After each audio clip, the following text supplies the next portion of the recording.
కృప ఇది. Praise the Lord. ସେ ଆମମାନଙ୍କର ବନ୍ଧୁ, ସେ ଆମମାନଙ୍କର ବଡ଼ ଗୋଟେ ଆମେ ପ୍రైజ్ ଦି ଲାର୍ଡ ఫ్రెండ్ ଆଉ రెస్పెక్టెడ్ పాస్టర్ ଥିଲା. ఆ దైవ సేవకులు శాంతమూర్తి గారు మా యొక్క ఆత్మీయులు, మంచి బంధువులుగా ఉండేవారు. అలాగే ఒక మంచి గౌరవబద్ధమైన వ్యక్తిగా మాతో ఉండేవారు. ତାଙ୍କର ଆମେ ଯାତ୍ରା ଆମେ ପ୍ରଭୁଙ୍କର ଯୋଜନାରେ ବହୁତ ଆମେ ଭାବିଲା ବେଳେ ଜଲ୍ଦି ହେଲା, କିନ୍ତୁ ପ୍ରଭୁଙ୍କର ଟାଇମରେ ତାଙ୍କର ଭକ୍ତକୁ ପ୍ରଭୁଙ୍କ କୋଳକୁ ଡାକିଛନ୍ତି. మరి దైవ సేవకులు మరణము అంటే మేము అనుకున్నాము కొంచెం ఆలస్యంగా ఉంటే బాగుండును, కానీ దేవుని చిత్త ప్రకారంగా దేవుడు ఆ సేవకుని త్వరగా మరి ఈ లోకం నుంచి ఆయన తీసుకోవటం జరిగింది. ଜଣେ ପ୍ରିୟ ସ୍ୱାମୀ ଏବଂ ପ୍ରଭୁଙ୍କ ଦାସଙ୍କର ମୃତ୍ୟୁ ବିଷୟରେ ତାଙ୍କ ପାଖରେ ତାଙ୍କର ବେଦନା ଆମେ ଜାଣିପାରିବ ନାହିଁ. మరి ఒక దైవ సేవకుల యొక్క బాధ మనం అర్థం చేసుకోవటం చాలా కష్టం. అది ତାଙ୍କେ ମାତ୍ର ସହ୍ୟ କରିଛନ୍ତି. ఆమె ఒక అలా సహిస్తూ తన సాక్ష్యాన్ని కాపాడుకుంటుంది. ప్రభు ତା ପାଇଁ ଆମେ శక్తి ଦେଇ ଦେଇ ଆଣିଛନ୍ତି.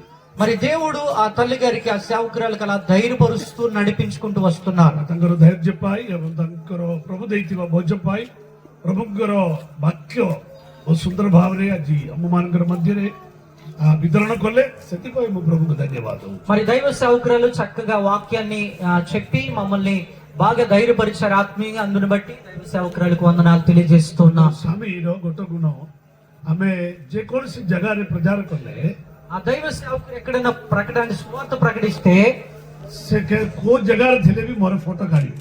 మరి ఆ సేవకులు ఎక్కడున్నా సరే ఫోటో తీస్తుంటారు. ଆଉ ତାପରେ ମତେ WhatsApp ରେ ପଠେଇବେ. మరలా ఆ ఫోటో తీసిన తర్వాత ఫోటోని నన్ను వాట్సాప్ లో పంపిస్తారు నాకు. ମୁଁ କେବେ କେବେ ଭାବିବେ ମୁଁ ସେଇଠି ପ୍ରଚାର କଲା ବେଳେ ମୁଁ ଗୋଟେ ଫଟୋ କାଢିଲେ ଭଲ ହେଇଥାନ୍ତା. అప్పుడు నాకు అర్థమయ్యేది, నేను కూడా ఆ వాక్యం ప్రకటిస్తున్నాడు, ఫోటో తీస్తే బాగుండు.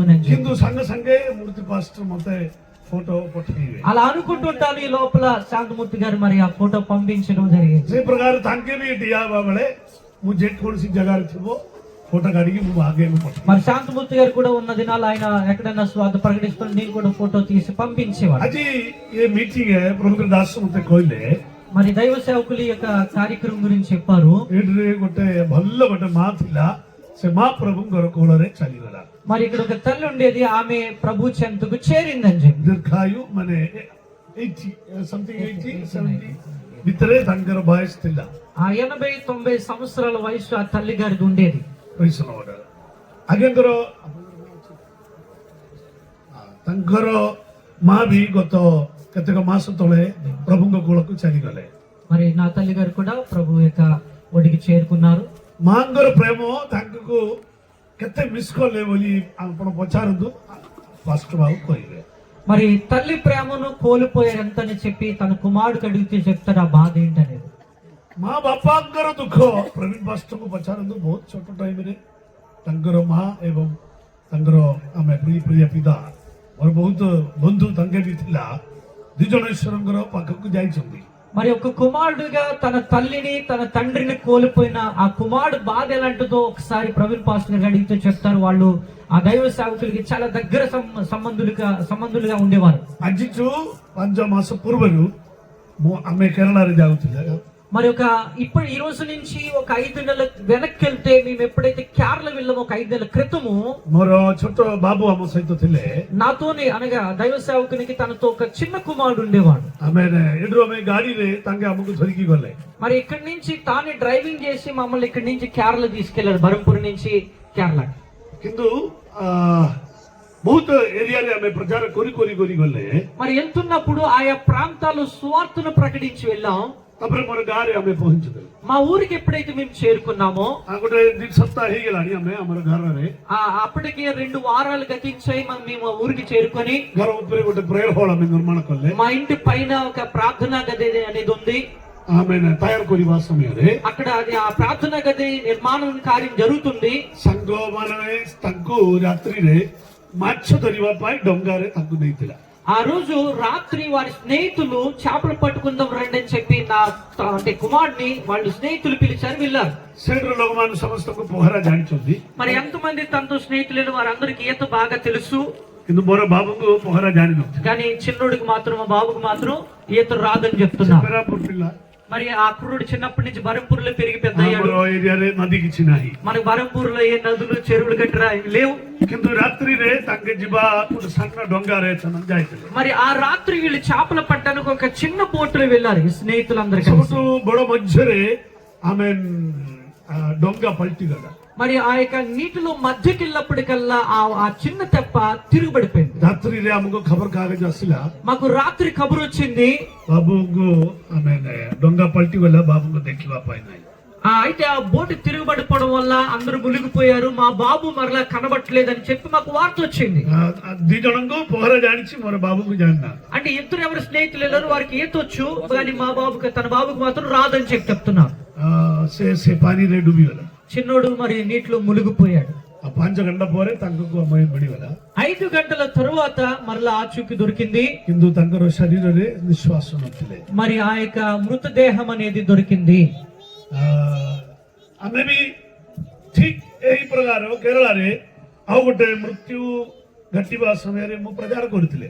ఇలాంటిదే ఒక జ్ఞాపకార్థ కూడికలో ఒక మరణం సంభవించిన విషయంలో నేను ఇలా స్వార్థను ప్రకటిస్తున్నాను. ଠିକ ନେକ୍ସଟ ସପ୍ତାହ ମୋ ଜୀବନରେ ଆମେ ବିଷୟ ଘଟିବା ପାଇଁ ଆମେ ପ୍ରଭୁ ସାହାଯ୍ୟ କଲେ. ఎలా జరిగిందంటే దైవ సేవకుల జీవితంలో ఈ రోజట ఇలా స్వార్థ ప్రకటించాడు మరణం గురించి. మరలా ఖచ్చితంగా ఒక 7 రోజుల తర్వాత వారానికి అదే రోజు మరలా తన కుటుంబంలో ఇలాంటి వార్త ఒకటి వచ్చింది. ଗୋଟେ ବଡ ଗାଡି କିଣିଲେ ଆମକୁ ବହୁତ ଖୁସି ଲାଗିବ. ఒక పెద్ద బండి కొంటే చాలా సంతోషిస్తాం. ଆମ ଘରେ ଜଣେ ମରିଗଲେ ଆମକୁ ସେ ପ୍ରକାର ଖୁସି ଆସିବ ନା క్రందన ଆସିବ କି? ఒకవేళ మన ఇంట్లో ఎవరైనా మరణిస్తే ఆనందం వస్తుందా దుఃఖం వస్తుందా ఒకసారి ఆలోచించండి. బాబు ప్లేన్ రే కామ କରିବା ପାଇଁ ଶିଖିଥିଲା. ఆ కుమారుడు మరి ఫ్లైట్ లో వర్క్ చేయాలని చెప్పి మంచి ట్రైనింగ్ కూడా చేశాడు. బెంగళూరులో ଥିଲି. ఆ బెంగళూరులో ఉండేవాడు. కామ କରିବା ସମୟରେ ଗୋଟେ ଦିନ ମତେ ఫోన్ କରିକି କାନ୍ଦିଲା. ఆ బెంగళూరులో ఉంటూ ఫోన్ చేసి వాళ్ళ తండ్రితో మాట్లాడుతూ ఏడ్చేవాడు. ఆమె మତେ କହିଲେ బాబా ମୁଁ ଆସିବି ଆପଣଙ୍କ ପାଖରେ. ఆ నాన్నకేమన్నాడు, నాన్న మరి నేను నీ దగ్గరికి వస్తాను, బరంపూర్ వస్తానని చెప్పాడు నాకు. କାନ୍ଦିଲା ମତେ అని చెప్తూ మాట్లాడుతూ ఏడ్చాడు. ହେଲେ ମୁଁ ତାଙ୍କର କ୍ରନ୍ଦନ ଦେଖି କହିଲି ତୁମେ ପଳେଇ ଆସ. అయితే మాట్లాడుతూ ఏడ్చినప్పుడు ఎందుకు ఏడుస్తావు, నన్ను వచ్చేసి తిరిగి అని చెప్పి తనకు చెప్పానన్నా. ଆମେ ବହୁତ ଖୁସି ଲାଗିଲା. వస్తున్నాడని చెప్పి చాలా సంతోషించా. ଆଟାଚ ସବୁ ପ୍ୟାକିଂ କରିକିରି ମତେ କାନ୍ଦି କାନ୍ଦି ଦେଖିଲେ. మరి ఆ యొక్క వస్త్రాలు ఏవైతున్నాయో పెట్టులో సర్దుకుంటున్నప్పుడు అలా సర్దుకుంటూ వీడియో కాల్ చేసి నాతో చెప్పడం యాక్ట్ అనేది చేశాడు. పైసా పఠేలే ତାଙ୍କର ଗାଡି ଖର୍ଚ୍ଚ ପାଇଁ. ఆ డబ్బులు పంపించాను మరి రవాణా ఖర్చుల కోసం. ସେ ସାଙ୍ଗେ ସାଙ୍ଗେ ବରହମପୁର ପଳେଇ ଆସିଲେ. మరి త్వరగా ఆయన బయలుదేరి బరంపూర్కి తిరిగి వచ్చేసాడు. ଆମକୁ କହିଲେ ଆମେ ତୁମକୁ ଛାଡି ମୁଁ ରହିପାରିବି ନାହିଁ ବାବା.